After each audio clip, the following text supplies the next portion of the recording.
Hello and welcome everybody to Around the Battleground. My name is LHS and I am your host. Joining me, as always, is JMac. How you doing, bud? Good. How are you doing today, Zach? I am doing all right. That intro was a little bit awkward because I was alt tabbed into a game of FIFA, and Wow. Okay. I'm not gonna lie. Here I've So got I'm like four sorry, tabs buddy. open. One of those in one of the little side corner tabs. Like, all right, when are we going? When are we going? When are we going? I'm like, Hey, I caught it. I saw it. It was only a little tiny fraction of dead air, so we're good. All right.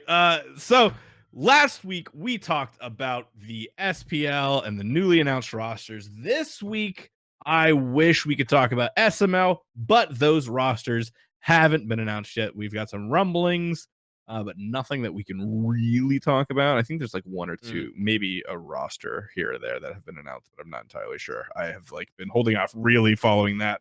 Apart from trying to get on a team a little bit ago, but that ship has sailed. So we're still waiting on Smite Minor League to talk about, but we do have some other stuff to talk about. So this episode is really just going to be dedicated to all of the Season 6 changes. We have the Season 6.1 patch notes already up. So I felt like this would be a good chance to talk overview about all the changes coming in for the Smite esports this year. The new format for the SPL, the SML, and Combine that was just announced. On top of that, we'll throw in some like Smite console league, and then we'll go into the actual changes for 6.1 and how that's going to impact conquest and competitive Smite moving forward. And then at the end, if we have time, we'll talk about Merlin, and that should be fun, and maybe some just PTS stuff. Uh, but before we get into all of that, what's new with you, JMac? Let's warm up to each other. Let's warm up to the audience here. um, not a whole lot really. Just been working on a lot of little miscellaneous projects. I just put up on Twitter that I'm starting my audiobook project, so that's going to be one of my long running ones. So I'm going to be having going for about probably a couple months. Very cool. Uh Recently you also did the were you I don't know if you did you participate with the APAM Pro-Am? I did some solo casting for that on the Smite Mixer channel on Smite Game. I know Yeah, how that did that go? Alf. It was fun. I only got to do the first 2 rounds, just because I had my niece's birthday party to go to out of town. So I was Mhm. only able to stay for the first 2, and then I know that Alpha Jackal and Hazer were doing their own little duo cast on one or both of their channels, and they did the whole thing through. So I know that they had, and I talked to Alpha, and he said they had a blast doing it. So the whole thing was a lot of fun, and I really hope that we could do something like that again. Uh we might be able to accomplish that. Nothing solid yet, but Around the Battleground might be getting in the business of some Smite event organization or something like that with UGC. But that's still some behind the scenes stuff. So if you're watching this live, that's a little secret for you. We'll put the editor to work and make him cut that out for the post production show. All right, but let's I don't know. And then for me, nothing really. Just started a new job. That's why I'm all fancy looking. Ooh. Finally, no longer unemployed. That's a good thing. That's gonna let me spend a lot more time on hobby and stuff. Really dedicate myself into my Smite coaching. Got picked up a combine team. I haven't actually really discussed with the guys if I could talk about that publicly. I'll have to talk to them and see if they want me to put our team out there. But yeah, so I will be in the combine. So that's as good a segue as any to talk about season 6 esports. Let's start with the bottom rung. Let's start with Combine. We just got the details for Combine. And it's pretty interesting. I think this could possibly be the best year for Combine that we've had in a long time, maybe ever. Uh, the biggest thing going in to this year, the biggest detriment that Combine has really seen is SML used to be relegation based, Mhm. promotion based, and then now that it's kind of franchised, how do you get into the SML? You got to make it there, right? Well, they've actually added a route for combine teams to make it in the SML. JMac, why don't you talk to us a little bit about that? So, I just recently got a chance to look over that. I know they got announced a little bit earlier. I think this week or last week that got announced. I haven't had a ton of time to look over, but from what it looks like, is it's a mid-season one this time around. So as these teams play throughout, it's like an eight, I believe it's 8 series of open bracket tournaments that take place.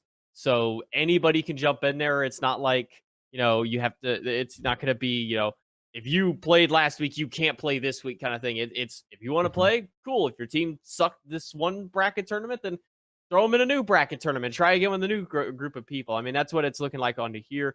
But with it at the middle of the season, the bottom SML teams have a chance to, or I think it's the bottom SML team, single bottom SML team, has a chance to be relegated out by some of the top performing combine teams, if I'm not mistaken, onto that one. And then they have also something I don't think the combine has done before is add a actual significant little prize pool for each one. Each bracket tournament is $1,250 prize pool for it, which I don't think Combine has ever even had a prize pool like that. I think it's always either been gems or very, very, very low prize pool onto that, like some like maybe $50 a person for first place kind of thing. So significant increase in the prize pool, and now having the chance to relegate into the SML halfway through the season, which I still don't recall if there's any way to get into the SPL at the moment. We're kind of it's kind of weird how getting into SPL from SML level works and things like that because of the whole having to move thing, which we'll probably talk about in a little bit going back over SPL. Yeah, so I think it's really cool that we're adding. My voice is just that's like the third time it's cracked. And like, oh, I'm a little on high. Good lord, I'm a child here. But I think it's really cool that we're offering combine teams a way into the SML by way of Mhm, underperforming SML teams. I think that we have some new orgs coming into the SML, or new teams and things like that. I think this will definitely be more of a thing for EU combining SML more than likely, because mhm, uh, I think the orgs with EU are a lot newer and maybe don't right. put together the best team. But then as far as like NASML goes, I think all of the teams are going to be pretty stacked and pretty good. And I don't know that I actually expect any of these SML teams to not win 2 games. It'll be interesting if they don't. I don't know. Do you think that's something we'll actually see? I don't know that you know Mhm. if you've been hearing anything behind the scenes about these SML teams, but based on the strength of NASML from last year, this last split, even, do you think we could expect any team to not win 2 games? I don't know. I think that the bottom teams that we had from SML last time are the obvious ones we can filter out of potential for a top seed.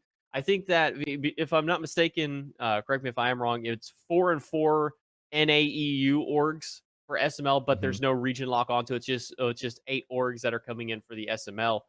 And when we look at the top 4 from last time around, I think only one of those teams in that group may have only had 2 wins throughout that entire time, but that was also in a 3 split course as opposed to an entire half season. So I don't think any of them within a half season's time span had less than 2 games won. And since we're cutting out the bottom team entirely, which is usually the one that had 1 or 0 wins, I really don't see a possibility of those teams dropping out, but there is always a chance.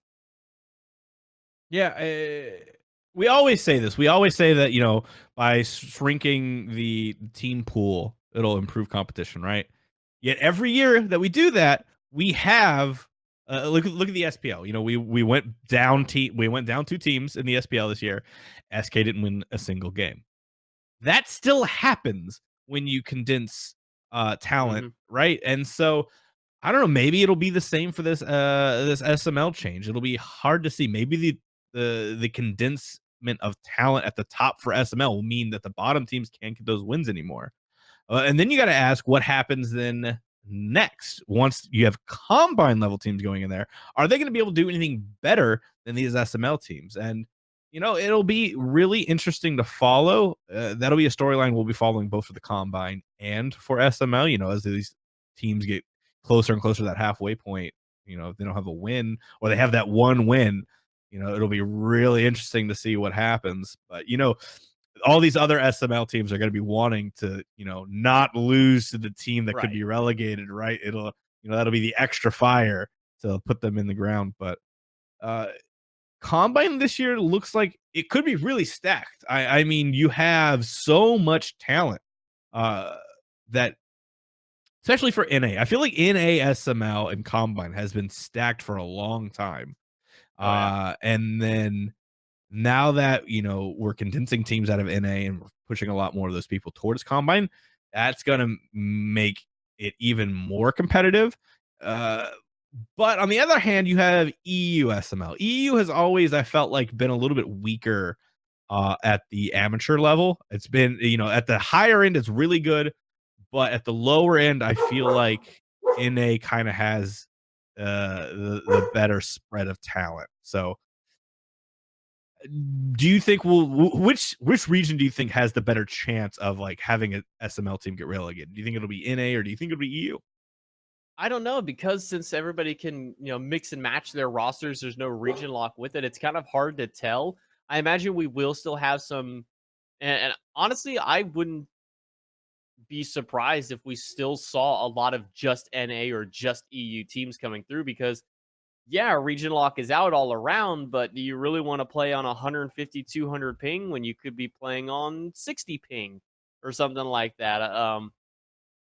NA always does seem to have the more dominant set, and they really do have a ton of stacked players. I mean, from casting amateur level Smite for 3 years, I could sit here and just start going off a list of top NA players that I'm surprised are either not on at least a bottom SPL team, a top SML team, and if they make it into the combine, there's a good chance they could make it into the SML with that.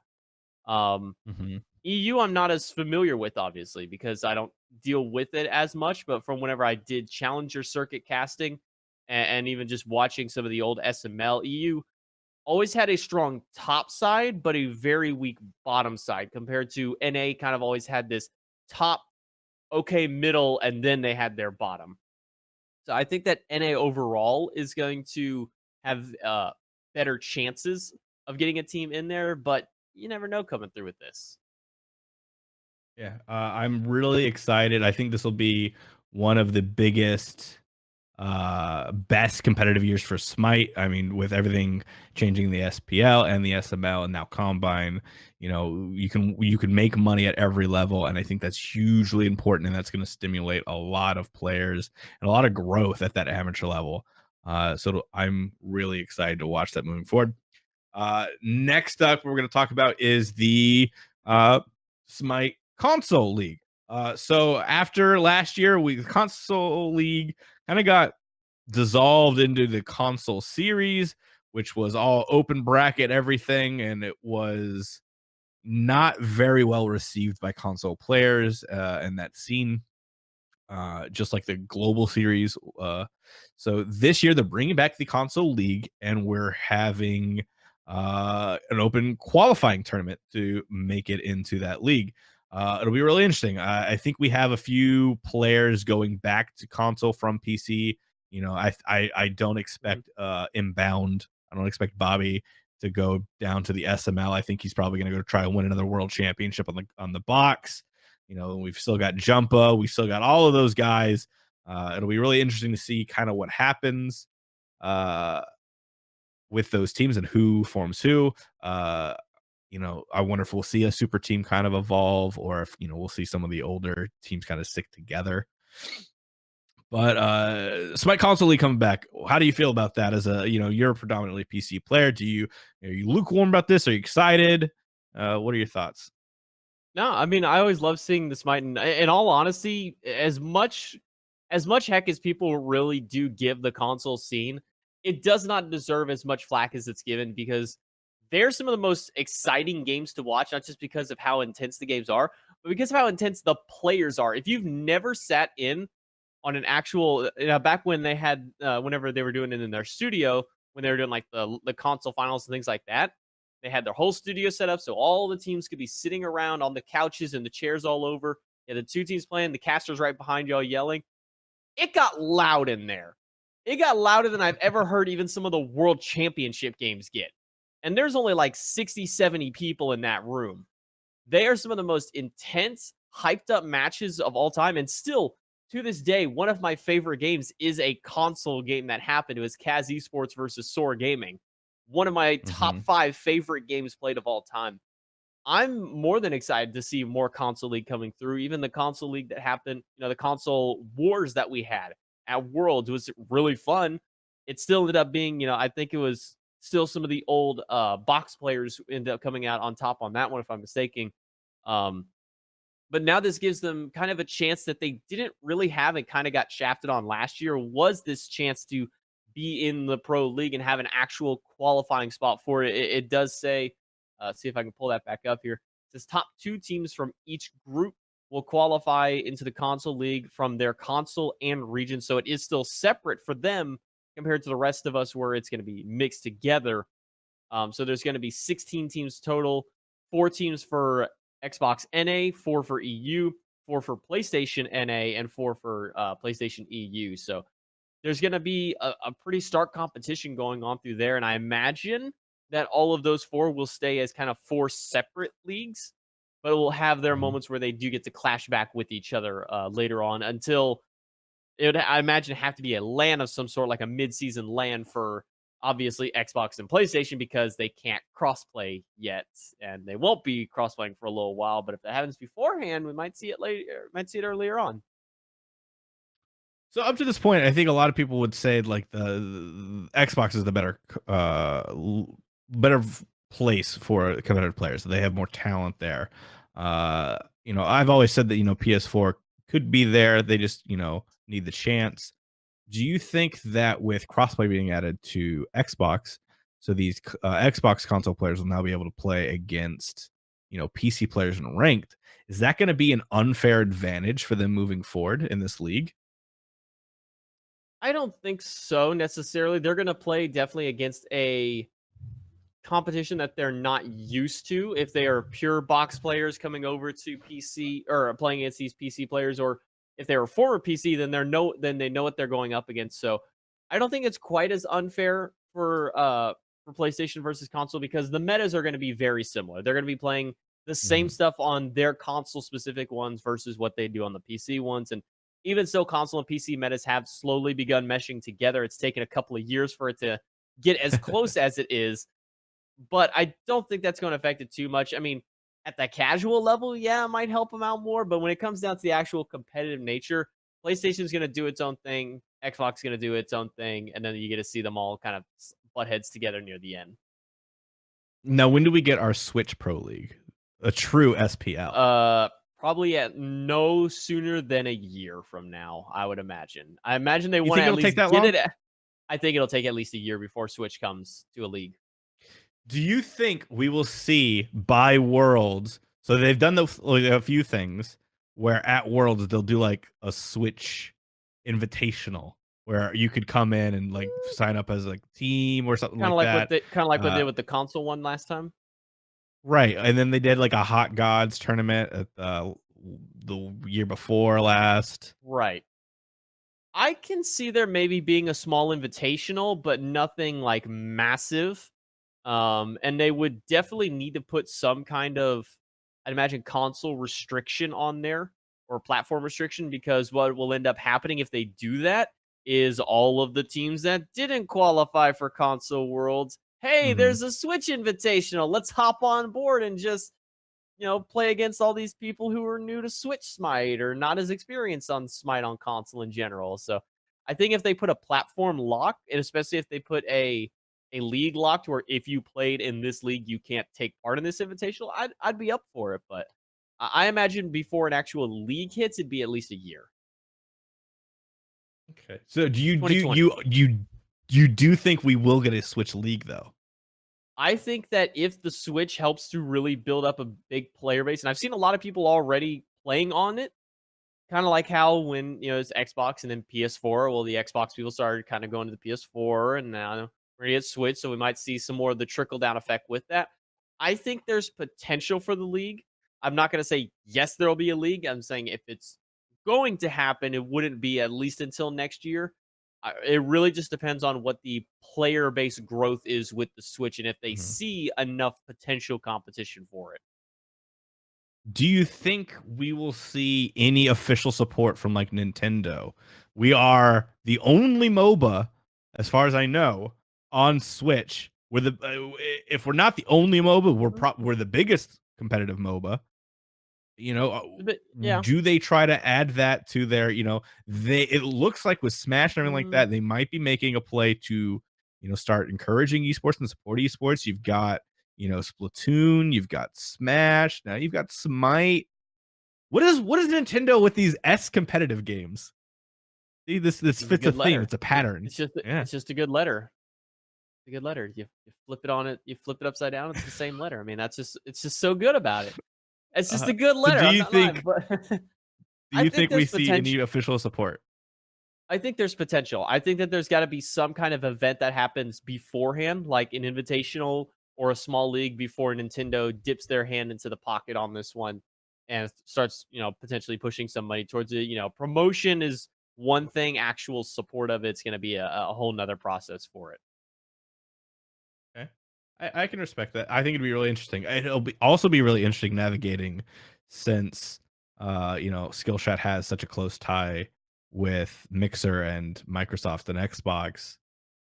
Them getting into bed with Nintendo now with the Switch, everything like that. So I'll be interested. And then I mean I just really do want to see Nintendo get more involved in the esports Hmm. scene of their communities and everything like that. That would be really cool. And getting involved with Smite would be a good way to like move past, their kind of walled garden and bring something else to the table. Yeah. You know, we've seen a couple times like Nintendo World Championship event stuff, right? Where they kind of do some cool competitive stuff. Right. Maybe Smite gets added to like an event day or something like that. That'd be really cool. Like Smite's always kind of been a niche community, so that might be a good way to like increase that. But that's all speculation. All right, so that's Combine, a little bit about the console league, and then SML. SML's going down to uh, you know, 4 teams in a EU. We like JMac already talked about, bigger Hmm. prize pool there, and now we are adding some potential relegation for those teams. Uh then going on to SPL, if you haven't already been following that, do we need to talk about SPL? I feel like we kind of did cover that again last week. We did. A quick Yeah, I think just a real quick recap onto it. So basically, with Mhm. SPL, if you haven't been keeping up with Smite for the last almost 3 months now, SPL is now down to 10 teams. There's no region lock. All games are played on LAN in Atlanta, where all the pros are moving to, or I think there's also accommodations if you have to fly players who can't move but do still want to take part. But I think just about everybody is moving at this point for it. So that means that former EU player or EU players can now play with the NA boys on the same team together. I mean, I know for example, Captain Twig and Final K are playing on a team together. So uh, there's a lot going on with that one. There's going to be no longer the 3 split process that we've seen, where basically none of the splits actually matter until the world split, which is fall. You know, yay, I get to go to DreamHack this or that, or I get to play in, this or that invitational, but it's not worlds. So what does it really matter comparatively? You get a cool little title for it, but now it's all going to be everything that you play all season long is going to build up to the potential for worlds. So if you missed any of the rosters, I mean, you can see all the rosters, popping down below us right now. You can see what rosters have stuck together, which ones have mixed together. And then I believe play for that is sometime mid February or March. I don't think they've officially announced it, but I imagine it won't be till at least mid February once season 6 has launched and gotten a few weeks under its belt. They did announce that they were not postponing. They were canceling the preseason, which was going to be a bunch of exhibition matches going on Hmm. during February, I believe. So I think we are most likely looking at March as our launch date for Smite competitive. But again, things subject to change. There's a lot of stuff going on with the United States government shutdown, getting Right. players visas, getting players settled in, moved in. It's taking a lot more time than was originally planned. So who knows what'll happen there? It sure would be a shame for any of these teams to not be able to get some of these players due to EU stuff. and either have to start the year off with a different roster than they wanted, or have to like change their roster.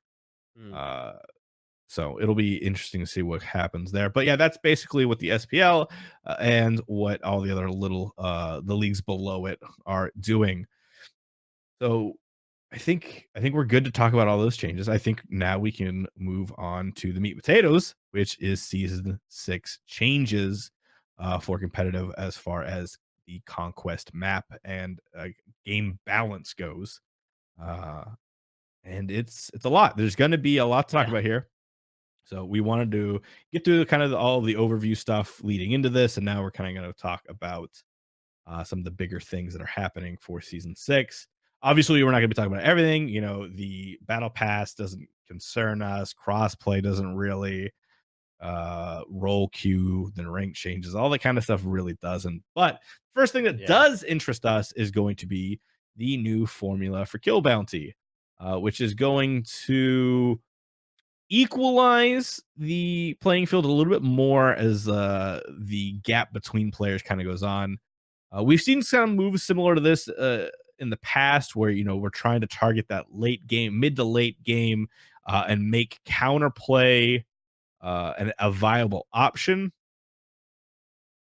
What'll happen now is the old, I'll just read the old formula here for killing players of a higher level. It was 50 plus 30 times the victim level times 1 plus zero point 0.1 victim level minus killer level. And so now they're changing that zero point 0.1 to 0.25. So adding not insignificant amount of XP to that.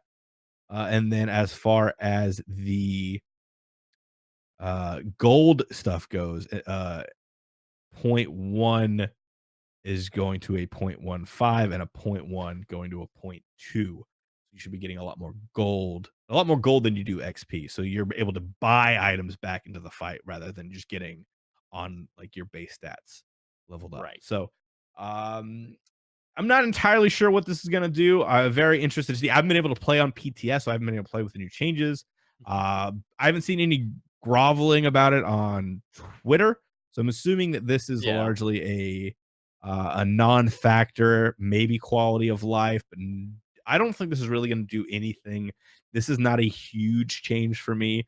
Uh, there is something to be said for adding the counterplay, but sometimes you can go too far, right? Adding too much counterplay kind of negates having a lead. We've seen that in the last couple years with duo lane. You can get 5-0 in 2 minutes in duo lane, and hmm, that lead means nothing. You have no lead, yeah. and so where the counterplay is kind of too strong there, I don't think this is really on that level. No, I don't think so. Basically, all this is doing is for the people who are behind and get a big kill or get a big shutdown, it's going to mean a little bit more instead of, this kind of weirdly insignificant amount of gold or experience. They're going to get a pretty hefty amount comparatively now. Like we mentioned, it's on experience, it's zero point 0.1 to 0.25 on the multiplier for, the level differentials there. But what it also means, and what they did mention, is on the back end of it. So, say you're 4 or 5 levels up on the person that you kill, that's not changing. So, you're whenever you're killing somebody lower level than you, it's not that formula is not changing. It's only the people who are behind you in level getting those kills. So, this is going to help the people who are behind stay not as far behind and help them get those items and get those levels on just a little bit quicker off of them. Yeah. So nothing huge game breaking Mhm. there. However, the next item is going to be a little bit interesting, and we might, it's a little bit polarizing, I think. So the last year of Smite has largely seen solo lane not matter at all. We used to have solo side objectives that caused huge snowball in the solo lane. They took that away, and that kinda neutered your solo lane. You're not able to snowball out of that lane as Mhm. hard anymore. You just kinda sit in lane, soak up a bunch of XP, and then rotate the team fights and make your presence Right. known. But you couldn't do that quickly, and so they're trying to make solo a little more, contesting, a little bit more man lane back. You wanna be able to fight, you wanna feel like you're doing something, and so they're adding the Totem of Coup. uh, which is going to be a totem in the middle of the lane towards Fire Giant that gives a buff of 5% movement speed, 25 MP5, and plus 25 gold to each team member when it's taken. And the buff lasts for 10 seconds and it is around your tower area. And it spawns at 1 minute, respawns 1 minute after it is successfully taken, and despawns at 15.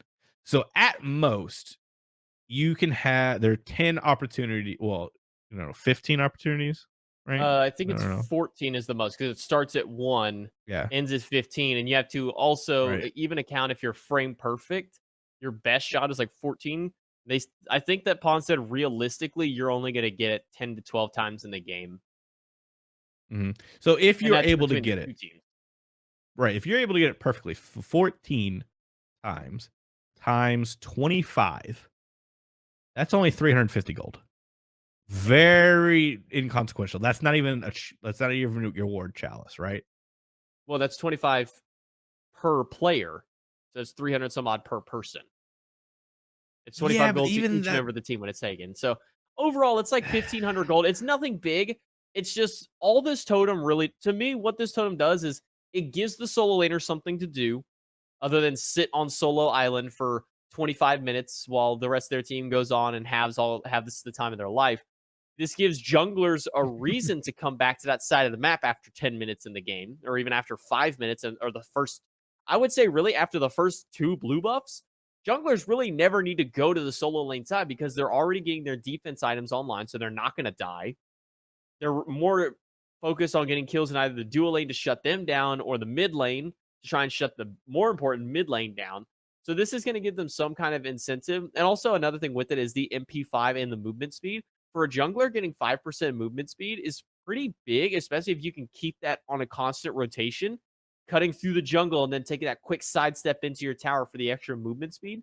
That way you can get to your jungle camps faster. You can make faster rotations with that.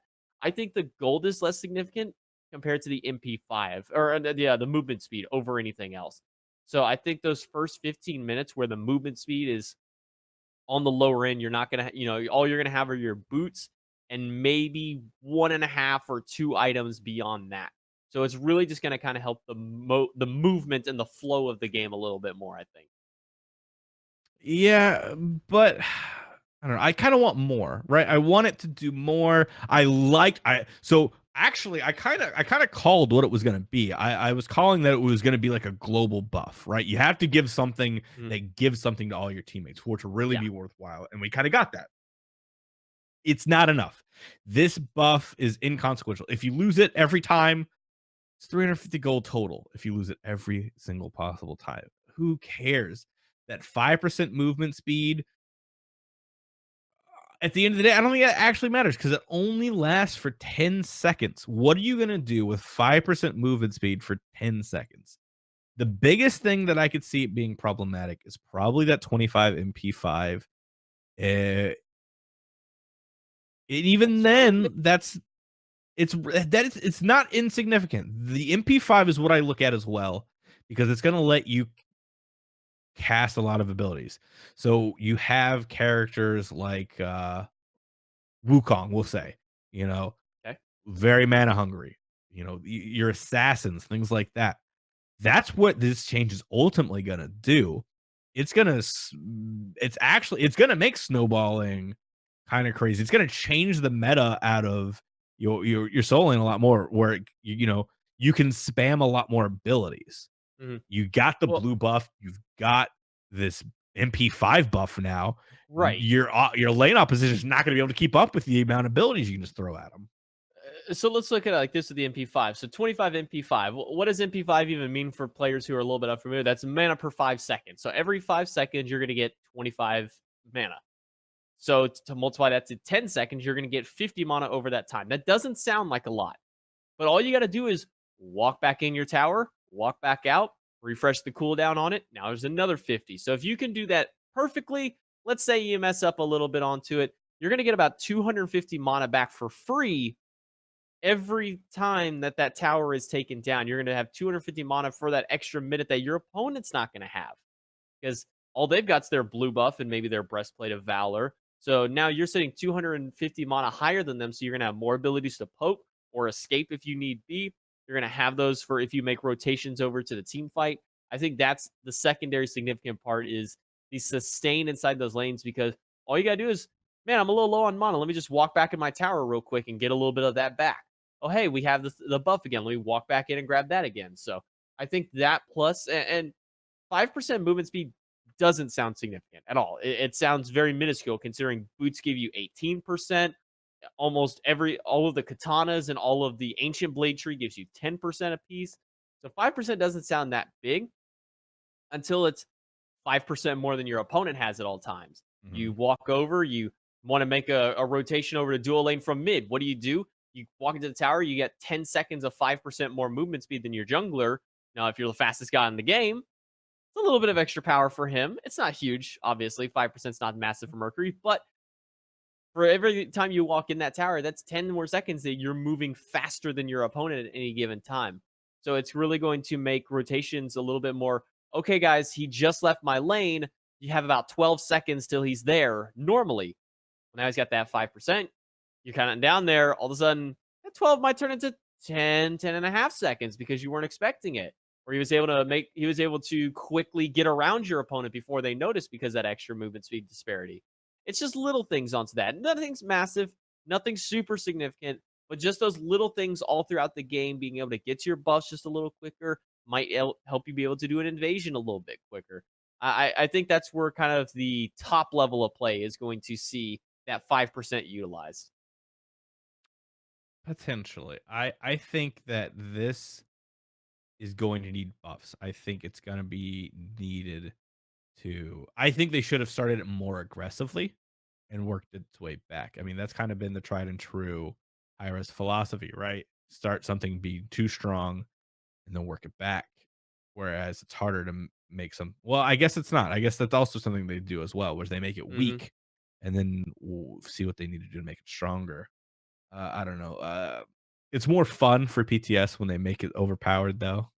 You know, but Isn't it it'll always? be interesting. Yeah, it'll be interesting to see what they actually do here. I think, like I said, this is definitely gonna be buffs, but it's a very interesting concept, and I really like it. I really like the idea of like global buffs for your team, making it contestable from both sides, so you both can be whacking at it and everything like that.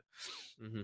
It's very cool. I like this addition. I just want it to be more. I'm whelmed at this point. I'm a little bit whelmed more towards the underside. On a slightly related yet unrelated note, did you see the clip from Final Case stream where this is going to be patched? They're going to fix it. AJ said that's going to be fixed.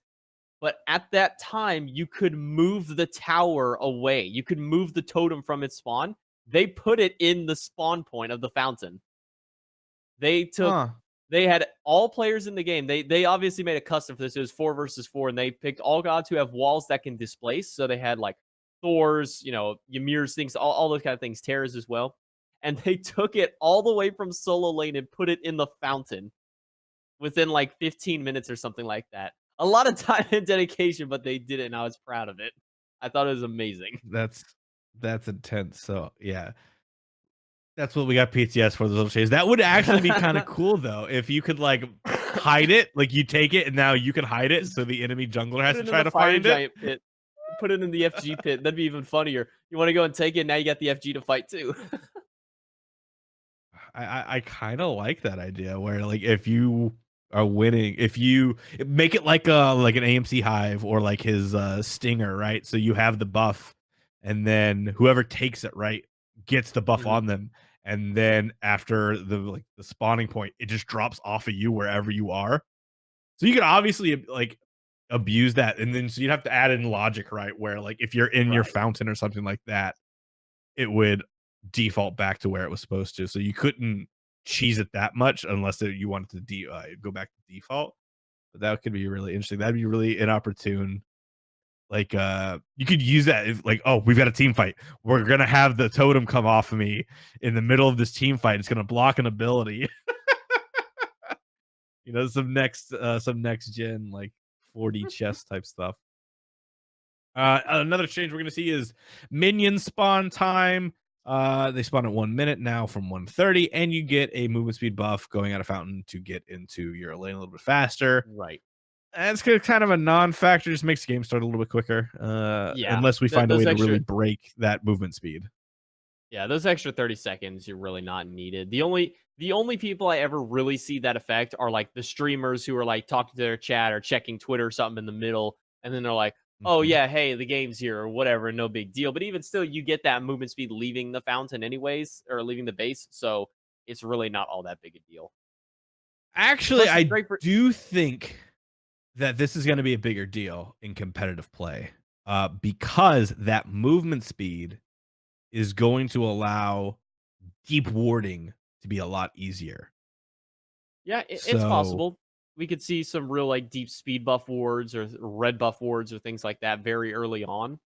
Um, So at the and that's another thing we always have to think is at the very top level of play, a lot of these changes will be more significant than the average player base there.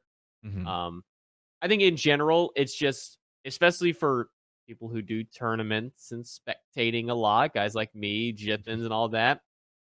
It sucks sitting here for a minute while we wait for this game to finally get because we have to wait for the players to load in. And then after they load in, then we have to wait for the game to start counting down.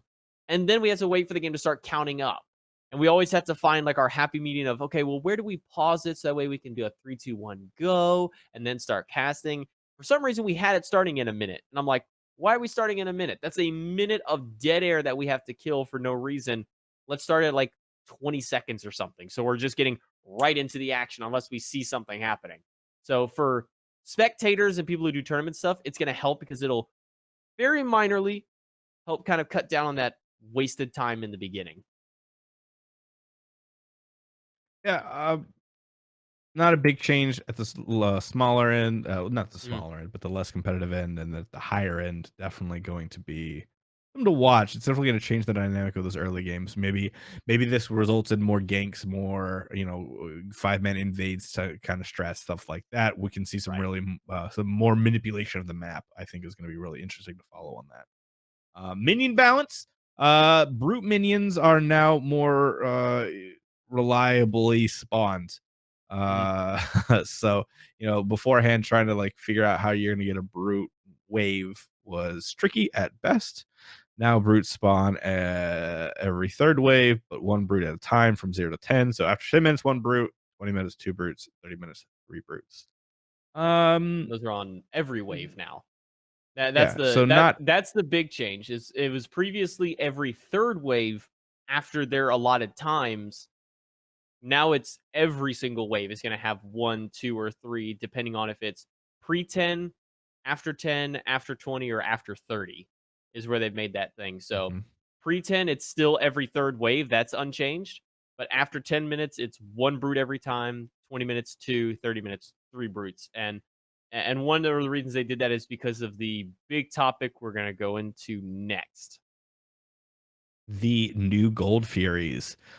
Very cool. We've been wanting to see more of this kind of stuff come in to Smite. When you look at other games that have these global buffs, these environment buffs, things like that. You look at League of Legends with the Drakes and the Herald and everything like that. And then you've got Dota with its you know runes and things like that you can get.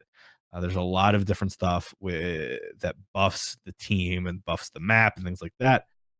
So adding in some of this stuff will be cool. So Gold Fury will always spawn first, your basic Gold Fury, and then after that, it can change between two different ones, the Oni Fury and the Primal Fury.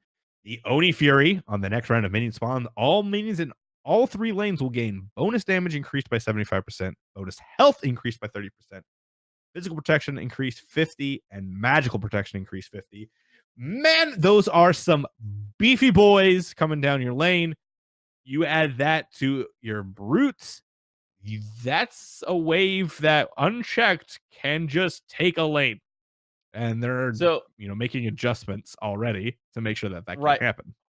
Well, right. So that's the thing is they actually changed that. It was bonus damage 150%, but I think Pond mentioned that if that happened and a lane was left unchecked, they would literally take the entire lane on their own. And so they've actually toned it down to the 75%. So that way they can still take a tower and maybe do some damage to the second one, but they're not going to wipe the entire lane if you're having a fight on the other side.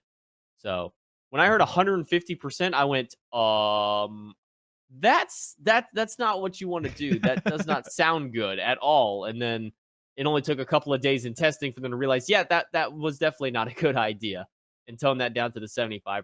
But uh, early game, this isn't going to be as significant. Late game for sieges, when you have 3 brute minions who are already harder to kill because they have obviously more health, more protections than normal ones.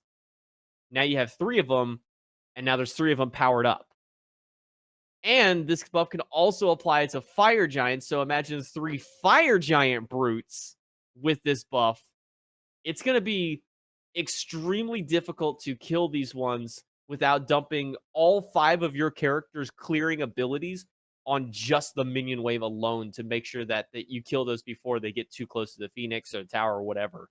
So late game sieges is going to be much harder for the defending team now because they're really going to have to focus and pay attention on to what is going on with that.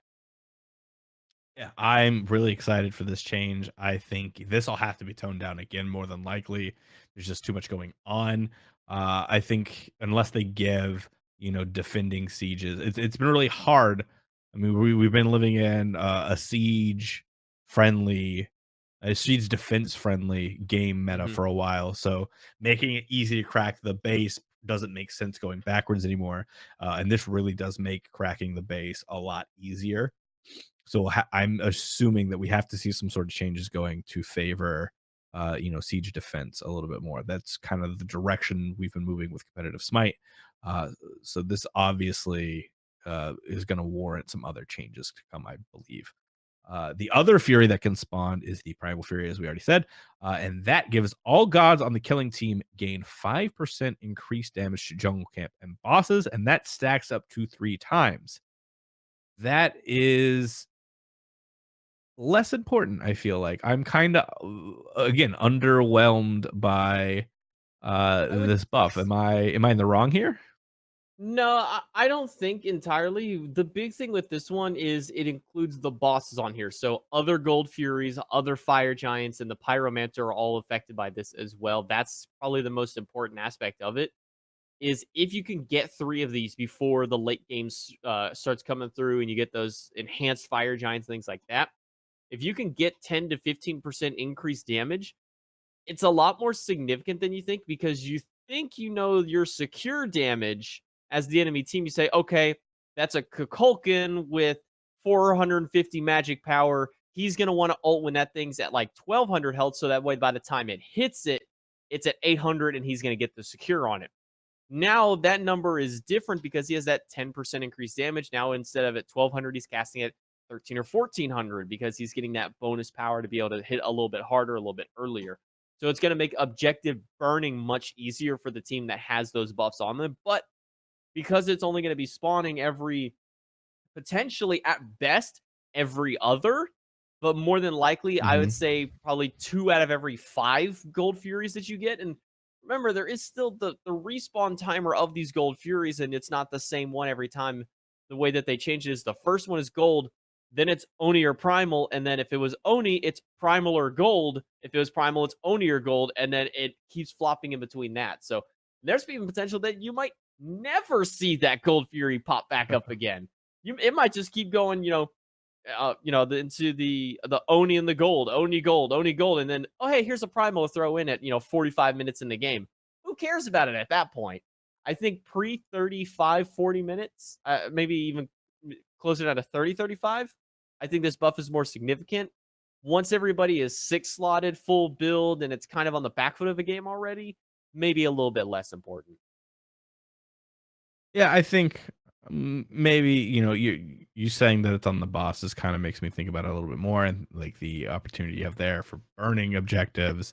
Hmm. It's not reliable, and I think that, it really does need to have a little bit more oomph to it, right? It's lackluster at this point, and I wanna see changes to make each Gold Fury, its own thing, or make it so that, both gold, like, every time after you kill the Gold Fury once, every time after that, it spawns the Gold Fury and then one of the other Gold Furies, either the Oni or the Mhm. Prime or something like that. Make it so, like, you're stacking that up, and make sure, like, the other ones don't give you gold and things like that, but it gives you these buffs, right? So it makes sure, like, it makes those dances a lot more interesting, but that's, even, Right. that's kinda out there. Next up, we've got Pyromancer changes, where you can actually tell if the Who gets Pyromancer it? buff is Thank active God. and who gets it. So, woo there.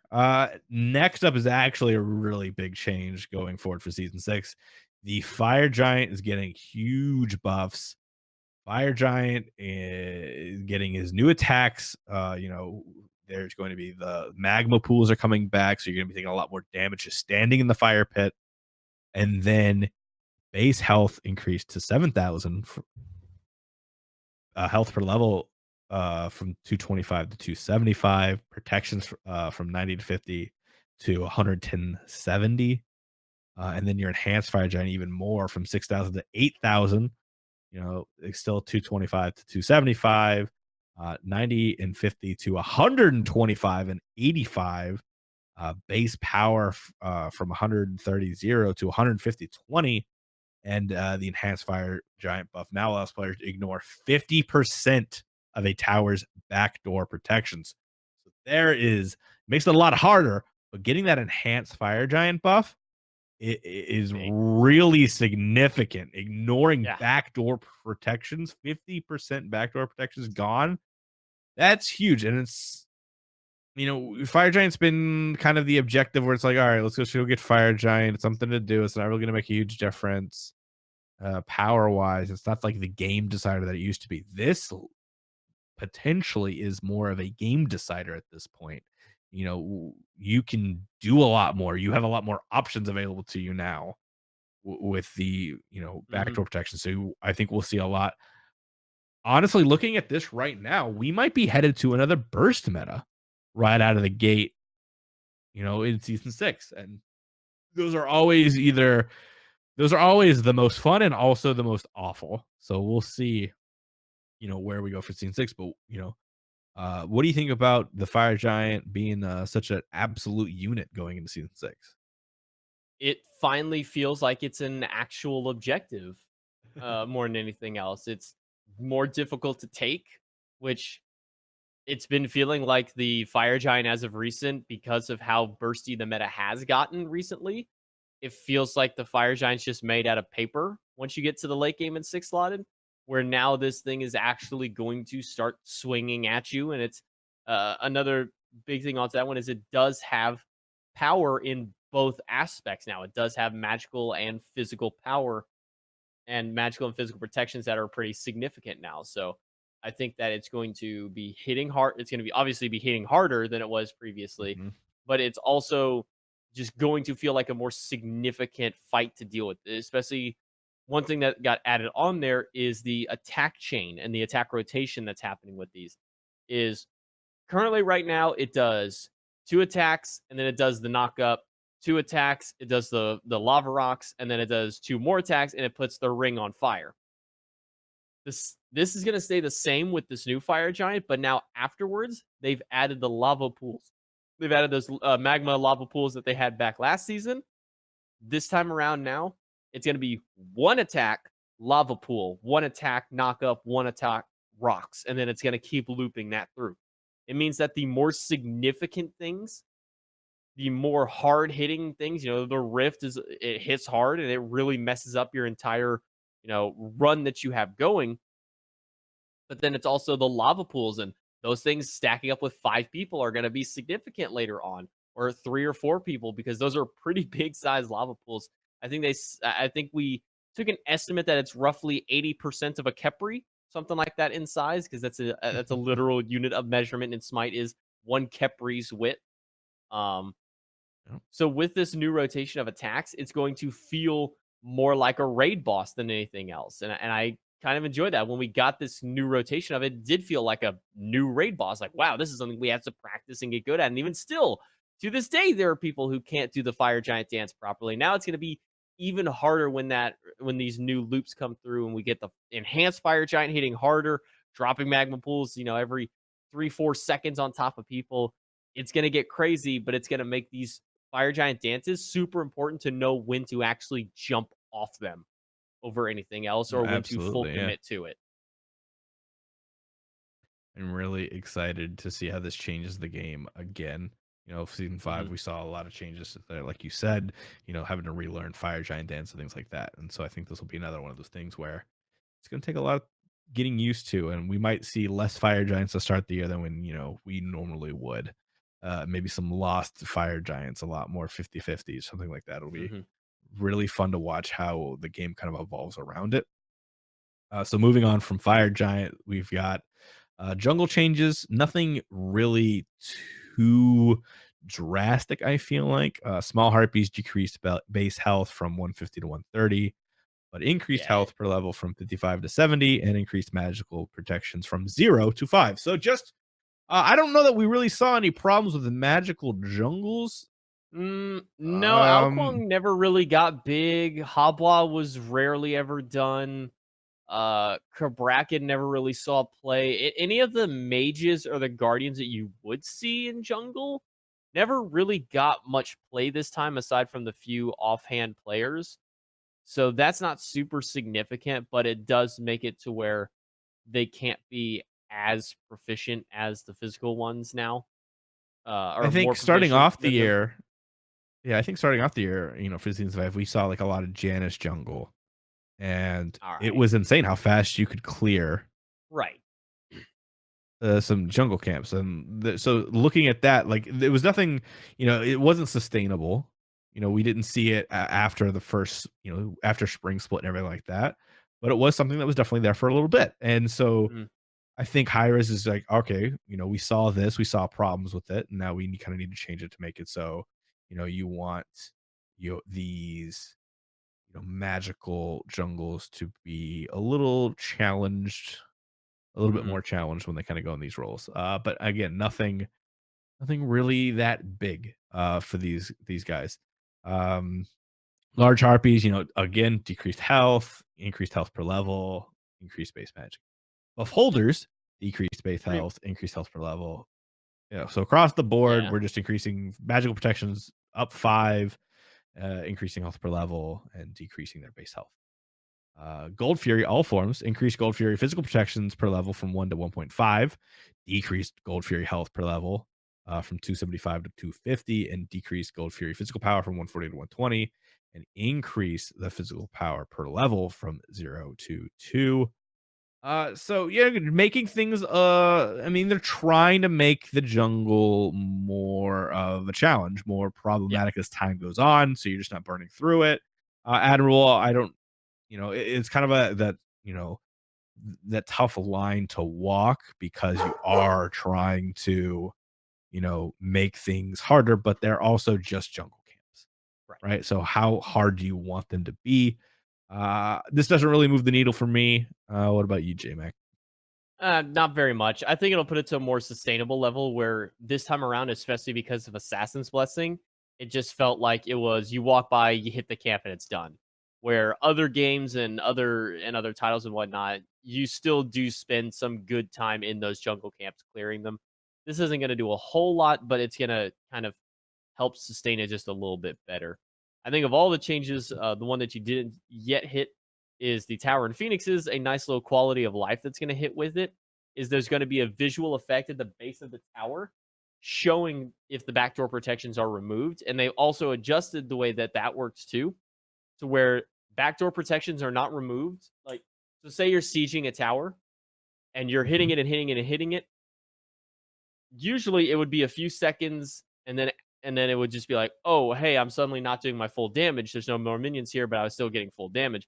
Now it's until you step out of it, you still have that backdoor protection shred, which is really, really big in sieges because it means that your tank can run in at the last second and be like, "Hey guys, I'm here to take this up for the minions while you guys are still doing damage. Now I'm fully healthy and you guys are still doing full damage to it." I think that's probably the biggest thing that goes alongside sieges coming up.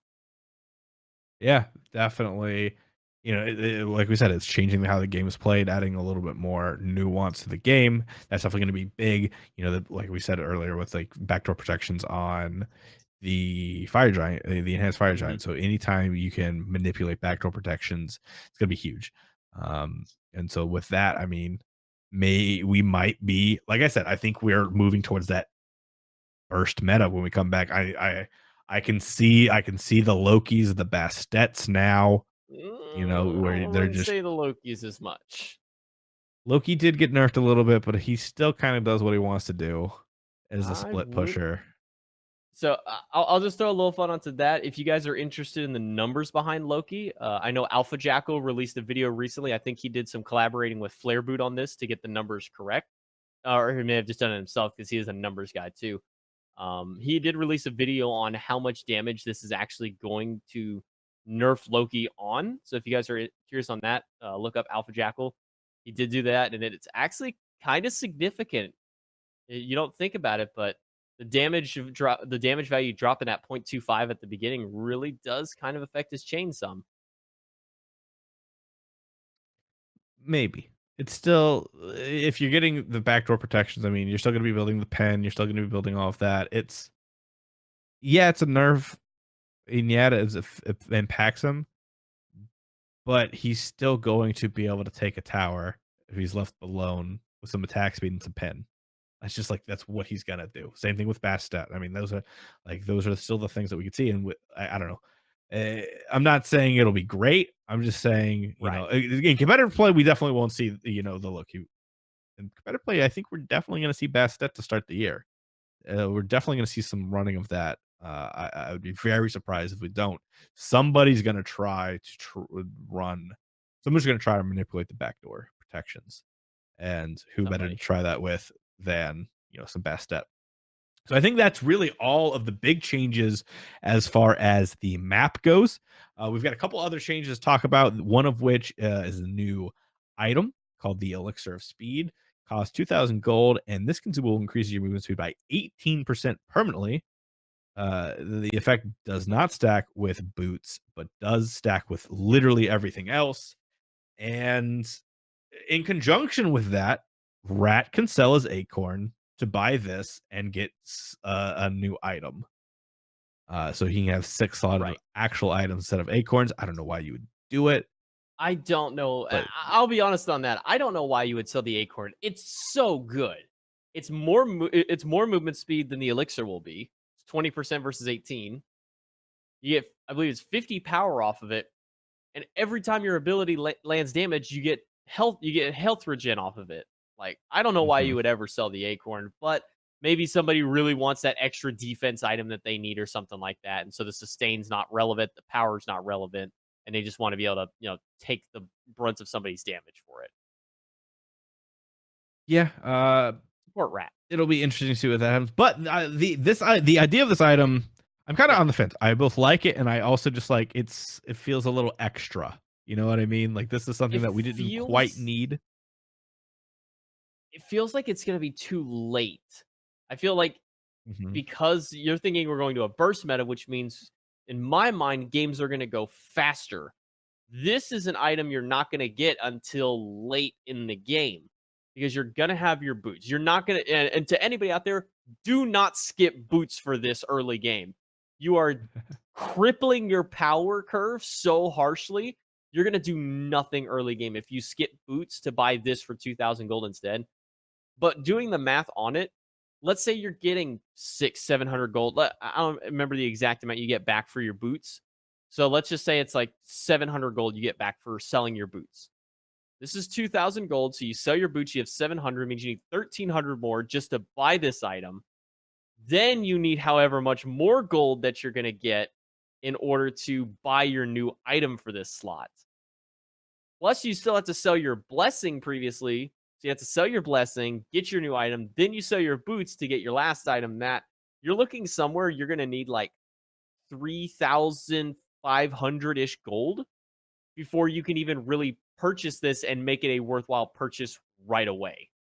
So this is This looking is like a 35-40 minute game item to me. Unless somebody finds a way to I throw it into their build to make their power curve crazy. I don't know. The only one I could really see that maybe being is like a Merc, right? But Maybe. because you're gonna make up some stuff, but even then, like, it just the You're idea of still it so far kind of behind. cool, right? It's it seems weird and awkward, and like we've said, like I feel like we're moving towards a burst meta. So that means you want all of your stuff really quickly, and you don't want to sacrifice anything. So where is this gonna fit in? I just don't know. I would have rather than this, I would have rather seen rituals come back in any meaningful way. I want Mm, like if you're gonna design late game items, bring back late game focused stuff. Give me the cool stuff. Give me combat blink. Give me drop ship teleport. Give mm. me all of that cool stuff that we had for a bit. I miss rituals, and I thought for sure season 6 was gonna be the return of rituals. When I saw Elixir of Speed, I thought that's what they were doing, and then it wasn't, and I was very sad. I really rituals were cool, man. Bring them back. Balance them, of course, but bring them back. Have to balance them. You gotta Change put if you do relics, rituals. make them a 3,000 gold upgrade to relics. Give Blink a 3,000 gold upgrade to make it a combat Blink. Give teleport a 3,000 gold upgrade to be the dropship teleport where you can teleport to players, right? There's ways to balance this that make sense and make it, this is a rich man's upgrade, right? So I don't know. I want ritual spec so much, man. Just give it to me. Let me have some fun again. Yeah, I could see it, but at the same time, I'm kind of on the boat of good riddance to him.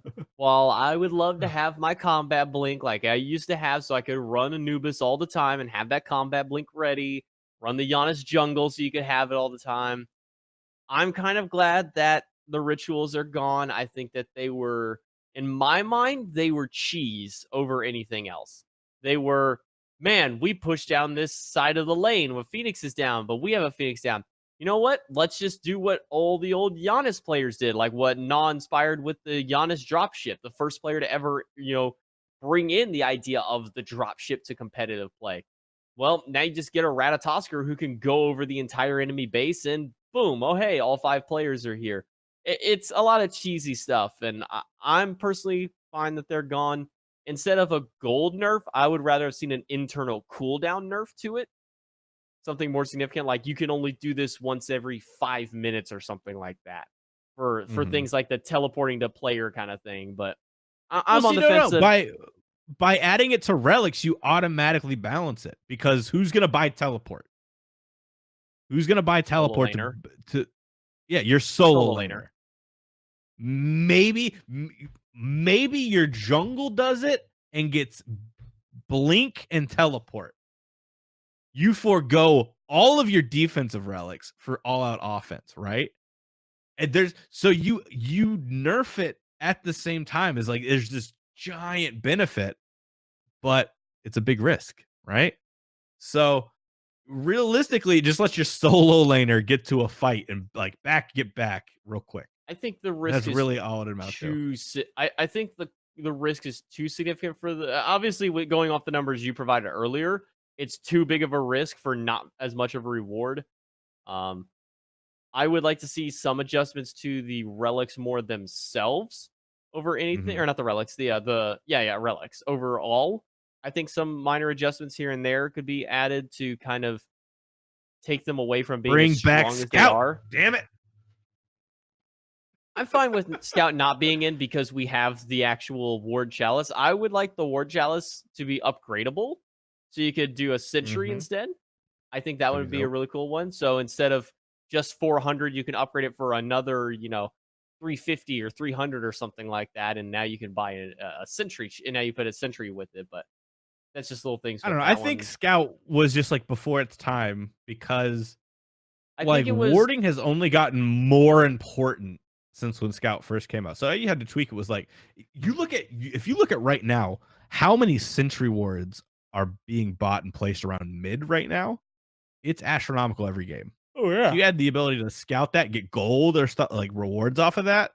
Oh, I just got a free sentry ward because I correctly guessed that they had a ward right here. Me I too. think also I think also if you do include bringing some kind of relic back that has the wards, you take the gold. I think especially if you do the sentry, I think you take the gold bounty off of that one. So killing the ward, I don't think you get that 50 gold because imagine you're like, hey, here's a sentry ward. I dropped it. All right, cool. I killed it. Oh man, they dropped one on mine, and it's literally just back to base, get it, back to base, get it, back to base, get it for 50 gold every time. I think you got to take the kill bounty off for something onto that one. Maybe I don't know. That's just me thinking, but none It of that gives is you one technically. power. Oh, One stop. power That's for that's every ward you kill. I'm quitting. I'm quitting because I'm literally just gonna keep going back and forth to base to get free power all the time. Eh, But it'd be great. they did make one relic change, which I think was probably the one that needed to be hit more than any of them. Hunters and mages might say thorns maybe need to be hit, but I think the horrific emblem finally got the nerf it needed because this item is busted. It's a slow, it's an attack speed slow, and at leveled up, it's a damage reduction. It's a flat 20% damage output reduction.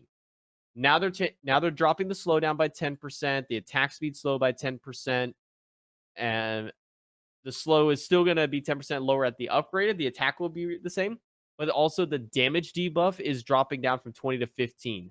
This was probably one of the best items, one of the best relics in the game for team fights because, hey guys, I'm Terra. I'm just going to, let's say it's support Terra. You buy this first, and then let's say you bought Blink. Hey guys, I'm Terra. I just blinked in. I hit everybody with Horrific Emblem. Let's start the fight. Well, now the other team can't win because Yeah. now there's a Terra ult and a Horrific Emblem on them. So they're doing 20% less on top of the Terra ultimate that's making them do less damage. So I think this item was grossly over bloated and finally saw the nerf it has been needing for so many months.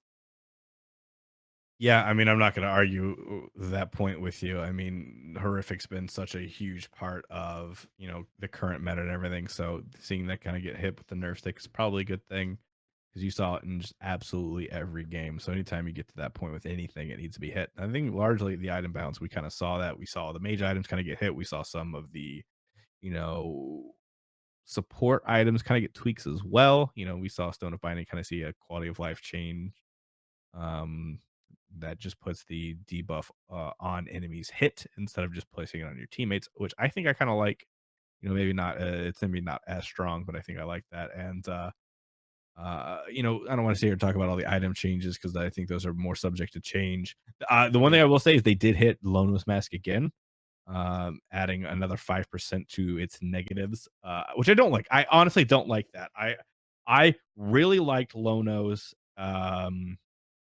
because the way that I saw the mask is it lets you take a god from a class and kind of change its class.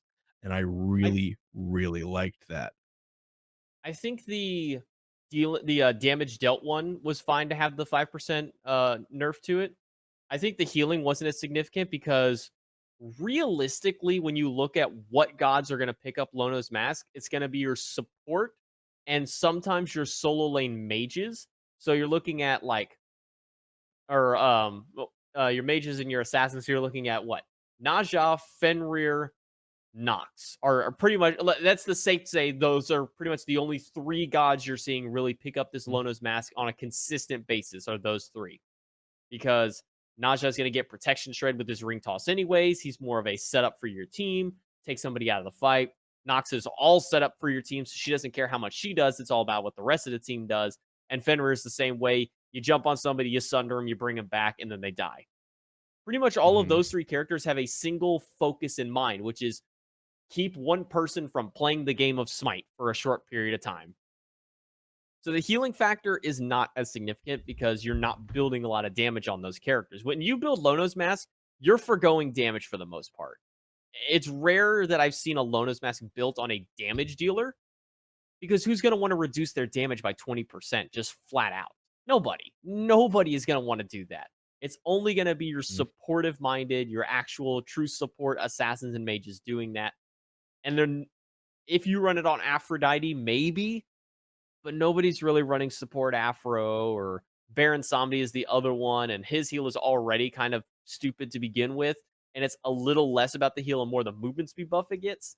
So the damage dealt, I'm fine with a little bit onto it, even though I still really don't think it matters. I think overall it's just kind of a weird change. Like, why Yeah, I Lono's don't know. max? I don't know. Because it does. I mean, so you look at I think you does nerf Lono's mask affect Neja too? the I believe it's any form of healing. It reduces. Yeah. So I that's think it's Neja too. all. I think Yeah. maybe aside from potions, obviously, but I'm not 100% because Right. So I you've got rarely that. I rarely play that style of supports that need the Lotus. It's usually Fenrir, and by like that late into the game, I really don't care about healing. By the time you buy this, potions are irrelevant, and you're healing. And as Naja, you're pretty much just popping for the crit and a little bit of a heal. So I'm not 100% on it. Right. I don't know. So like I've been really liking unconventional supports lately. So I mean, like Yeah, one of the supports I've ran for a long time was Raven. So you're taking away the roast. ability for me to get like heals with my 3. I've been playing some Opwash. Also, a big thing about him is the heals that he's going to be getting there with his corpse and things like that. I mean, also the Baron Samdi, you're getting rid of that. Your Afro, your Chang'e, things like that. I don't like getting rid of the healing. I think it'd be fine. I really just want to be able to take Agni and make him a support. I want to be able to take I all I of these think if you characters do and switch their roles about. I think if you do anything to Lonos, you reduce the positive on it because a 20% flat damage reduction is absurd. That's an insane Yeah, but amount. It's based it that's what makes you able to right. like That's what make an assassin into a guardian. right. I think if you adjust that down to like 15%, it's still really big because 15% damage reduction is still pretty massive. I think that's really the only change I would make to it because it makes those tanky assassins, especially Fenrir, way too tanky. I mean, he could sit there and take up the entire Phoenix duration of it and still walk out with over half of his HP, especially if he has somebody else healing him in the back. Now, if I remember correctly, this is healing done. So I think this is your healing output is reduced, but not your healing input. So I don't think that it affects if you have like a Terra or a Raw healing you in the back. I think it's just your healing as a whole. I don't remember if it's your healing as Mhm. a whole or if it's your healing from you is reduced. Um, Honestly, I really didn't. As much fun as the masks can be, they're very niche. Lonas is only Mhm. on those few very supports, which is fine. I don't think I've ever seen a competitive Rangda's mask that really worked out besides maybe once or twice. And then Bumba's mask was just the I want to go really fast around the map build. Usually your Morrigans were building Bumbas and your Poseidons because it's a lot of fun to build movement speed Poseidon because you go zoom. I think he's also Yeah. the only god in the game, especially in Omnipotence where it's 80% cooldown. He's like the only guy in the game who can break the movement speed cap because of Bumba's mask because you build Mhm. up full tide passive and you get 2 rounds of your 2, so you have like 870 movement speed or something. You just fly. It looks like you're speed hacking at that point. It's crazy fun. Um, I really didn't think the mask needed any touching, but the adjustments they If made were anything, okay I would still. say the mask need to be made better. I really like the ideas behind the mask, and I think they need to be fleshed out more. I think this is, I don't know. I just want more of them. I love it. I love what they represent. I love the idea behind them. And I think uh, we can move on from there. I think the biggest last change we can really talk about is going to be Warriors increase base HP by 10 and increase base HP per level of all warriors by 3. And then wait a second. I'm So reading this. they, What happened to the movement speed buff? I don't think there ever was a movement speed. I thought It they was just increased their movement speed. no, I don't think so. I think one of the things was that they no, because all no, the reason they didn't do anything movement speed is because there's a basic standard of kind of what each class start has or can go down to, but there's no actual Mhm. like hard set limit on movement speed for any particular god or class. It's just like general Hmm. guidelines of it. So like for example, like mages are like 350 to 365 on average or something like that. And assassins are 365 or whatever to 380 on average, let's just say. I'm just a spitballing numbers. So they don't want to change those stats because then they bloat the entire thing as a whole. And really, warriors don't need a whole lot of movement speed. I think they're up there for one of the second fastest classes. I think all the physicals are much faster than majority of the magicals, with the few exceptions of like Freya. Obviously, for the mages, she does move a little bit faster. Um, but I think warriors are like second fastest or right behind the hunters. I know it's assassins are the fastest, and then I think it's hunter warrior or warrior hunter, something like that. So I don't know. no, Maybe I just it's just misread it. I health. thought it was a movement. I thought it was like a movement speed by 5 across the board, and I was like, okay, No, what is that going to do? But no, health, no, it's you just the know, health. So 70 health at max level is what you're basically getting off this. it's not Not it's not insignificant. it's not massive, but it takes you away from feeling just kind of like a Super squish. yeah, from feeling like a slightly tankier assassin is basically the way they describe it, because they already Mhm. have a higher base protection. So by adding a little bit of extra HP, it's a little bit more valuable than if they were just keep adding more protections on top of them. Actually, I think the Right. protection would obviously be more valuable, but so instead of bumping up all of the warrior classes protections, they bumped up their health, which is a lot easier to adjust. And like we said, it's only 70 health going into by the time you hit level 20, and 70 health is not all that much. Um, Right. One other item, I'll just briefly hit it because I think it's a fantastic adjustment to the item, was Book of Thoth got changed to where it only gives you the mana power based off the items that you build, not your actual character's mana pool. I think that's Mm. very nice. I think that's the only way you really adjust that item without just destroying its power overall.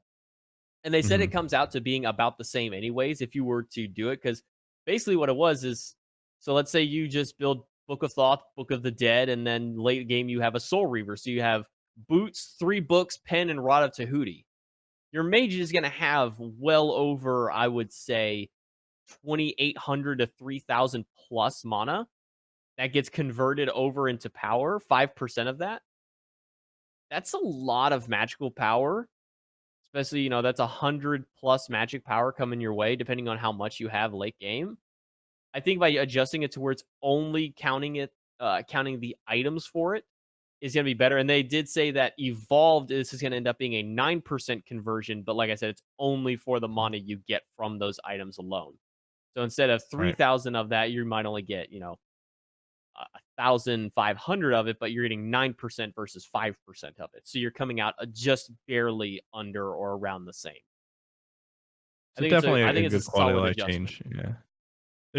There's a few, like we said, like all of the mages items that were like essential to win the game. Your Book of Thoth, your Soul Reaver, your Ob Shard, all of those got hit, and I like that. Then you've got Poison Star, Wind Demon get hit, things like that. So a lot of quality nerfs across the board. Mhm. But uh, uh, I don't really want to sit down and talk about all the items. I think that we're No, still like a little bit of the way. I think there's going to be more changes before we actually see 6.1, and I think right. we'll have announced 6.2 changes uh Yeah, yeah, pretty something like quickly. that. And All right. and there was over 20 gods that got adjustments to their kits in some way, some kind of buffer nerve. So trying to go through all of those would be crazy. Yeah. We'd be here So forever. lots of good changes. Season 6 looks like it's gonna be very promising. We've got Merlin into the game now, along with King Arthur. I actually haven't been able to play any Merlin. I haven't been able to get into the PTS. We were talking about this before the show. You haven't either. Yeah. So I'm just gonna keep trying and spamming it, trying to get in. I want to play Merlin support. I want it with everything in my bones. Uh, If so we could follow get my it up and Twitter. going, we definitely have to 5-man to get somebody Yeah. to be able to play Merlin who wants it, because otherwise you're fighting for your life to play Merlin. Yeah. And if your ping So is even slightly worse, like, good luck. You're not yeah. playing Merlin this game, Just and then say you'll have a rage follow my quitter. Twitter to see if I actually do ever manage to get PTS running, and if I do get to play Maryland support, it'll be horrific, and I love it. But I think that's about it for our show this week. Anything else you want to talk about, or anything you got to say, JMac? Let's just do a real quick rapid fire for we'll do the non-competitive end. For the conquest changes, what is your favorite map wide change? So this is the boss monsters, the towers, things like that. And what is your favorite specific god or item balance change in 6.1 so far? Fire Giant being buffed up, I really like. I like the challenge of it, and so I like fire giant dances. I really like objective dances. So the fire Mhm. giant being a much bigger boss right now is really cool to me. And I think I would be the memer in me would be disappointed if I didn't say my favorite god change would be Ratatask can now sell his acorn. All right. No, I mean that's a good one. For me, you already said Fire Giant. I'll agree on to that one. But outside of Fire Giant, I think the Brute Minion change is probably my next favorite one.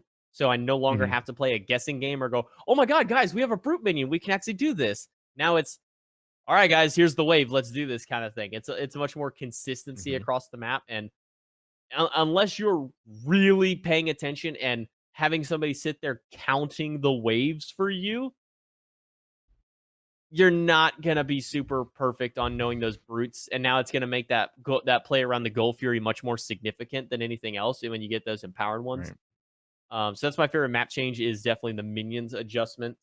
My second one for me, which is the God and item. It's gonna seem silly, but it's just because he was my first diamond god, and so I gotta bring him up. Good old Bacchus getting Chug at level 0, and he doesn't have to put a point into it. I love it. Bacchus jungle, it's coming. I'm calling it now. Bacchus And jungle's it's gonna be a 40 thing, and he and it's gets gonna be gross. 40%. 40% on the meter every single rank Bacchus has now. early game. He's God help us disgusting early. all. It means you can build Belch level 1 now and actually get a stun at level 1. It's gross. God, it's gonna be so much I fun seeing. I can't wait. So we talked a lot of mess about like, or not really talked mess, but we kind of talked about like Jeff Hinla and all that stuff last time. This was his namesake god when he started playing Smite. I can't wait to see Hinla come back with the Bacchus support. Yeah, I'm ready for it. Bacchus is gonna be gross. I mean, if outside of the meme with Rat, there's a bunch of good changes. I think the most interesting one for me, the one that I'm gonna be most interested in following, is this Thoth change Yeah. where he gets piercing through all of the gods, and then roots the first god hit, and then slows everybody else, and then increase damage on his uh hieroglyphic assault, and the increase the scaling from 100 to 120 on his final judgment. Thoth is coming back in a hard way, big way. Gross. I said Fire Giant was going to be a really interesting. Thoth is going to mess up some uh Fire Giant dancing. Uh Season 6 is going to be a whole new ball game, new meta to learn, new gods, new, interaction with everything. I can't wait to really figure it all out. But that's all the time we have for this week. Thanks for joining me. Thanks for joining JMac. And next week, hopefully we can talk about SML. That'd be really cool. If not, it'll probably just be an interview with me and somebody, unless JMac and I can sit down and really figure out something to ramble about for an hour and a half. But I'll let you guys know. Just follow us on Twitter at the Zat for me, and at _ JMac Tucker for JMac, of course. And we will see you around the battleground. Goodbye, everybody.